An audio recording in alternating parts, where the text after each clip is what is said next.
Has woe poisoned the well from which your team replenishes gaiety? If so, you may have a case of low morale on your hands. Don't panic. Morale shortages can be reversed by reminding your team of what matters most. Their quarterly objectives.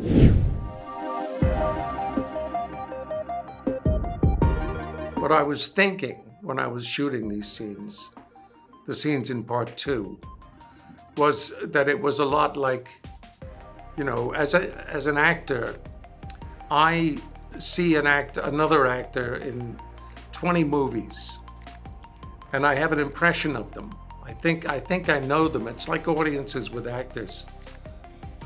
They see them so many times they think they know them. And then they meet them in private. They meet them at a restaurant or at a party. And it's the same guy, but it's different. You know, he's not, you know, I've met some actors who are very funny in the movies. And then you meet them and they're quiet. They're not, you know, they don't say much. They're not hilarious. So I thought that might be sort of like Burton Irving. You think you know the guy, and it is the same guy, but it's not quite. It's a little bit different.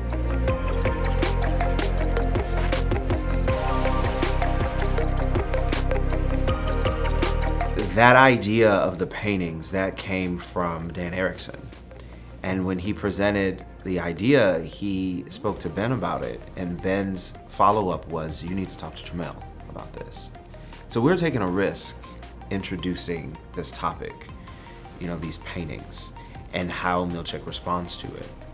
And my question was very strong with Dan. I said, you know, if you're gonna introduce this, we have to be very careful, and you have to be very sure of how you want Milchick to respond to it.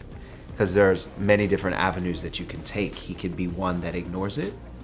He could be one that fully embraces it and sees the pleasure in getting these paintings, or he could be one who just rejects it altogether.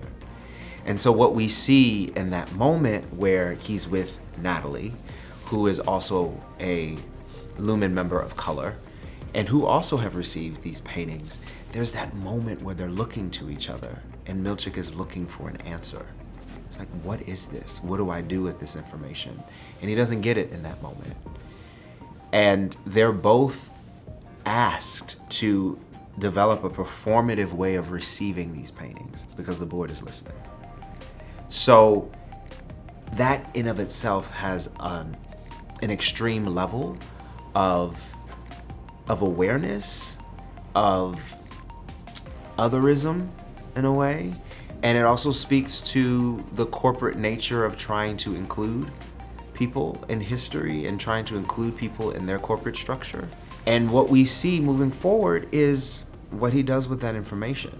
Now the why of it is unclear, and that's what makes it really interesting. I believe that viewers will find a way to start conversations around this. You know, we could have told the story where he gets the paintings and he sends his letter of resignation. But to me, that doesn't ring true, right? This man is a guy who has given his life seemingly to Lumen. He is a company man through and through. And just because you have a bad couple days at work, you're not gonna walk away.